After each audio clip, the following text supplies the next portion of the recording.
Picture this: January 20, 2025. He didn't steal the election. There are no frivolous lawsuits in swing states. He won fair and square, floating with historic levels of support from Black and Latino voters.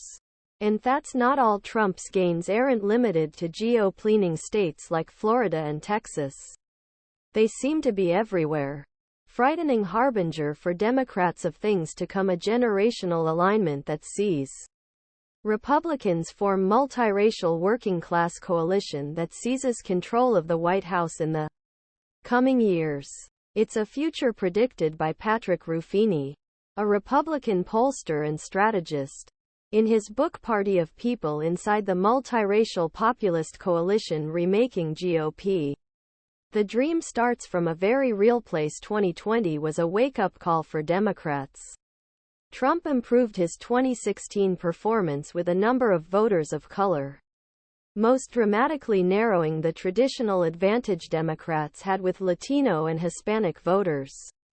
These gains were most pronounced in Florida, Texas, but they occurred across the U.S., regardless of Latin American heritage, in swing states and safely blue states.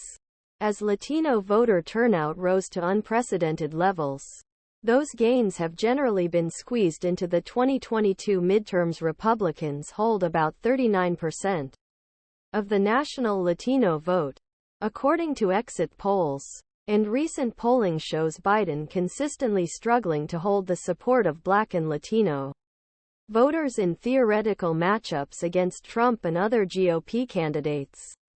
These trends over the past few years underpin Ruffini's optimistic case for Republicans and voters of color, noting that the gains Trump held 2020 and Republicans in 2022 confirm a realignment American politics. Not only have Democrats lost their hold with working-class white voters, they are also losing the traditional support of working-class voters of color.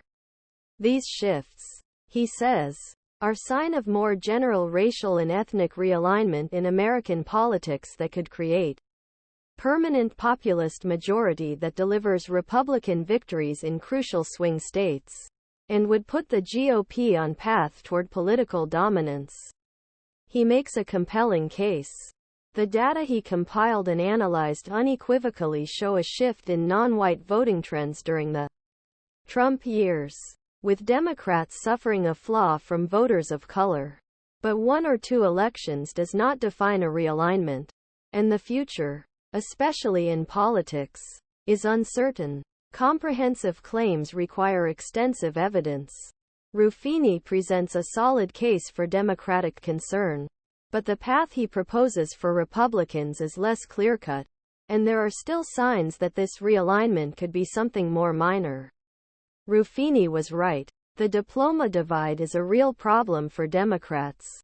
As Ruffini notes, Democrats have continued to narrow their margins of support among non-white voters since Trump burst onto the scene in 2016.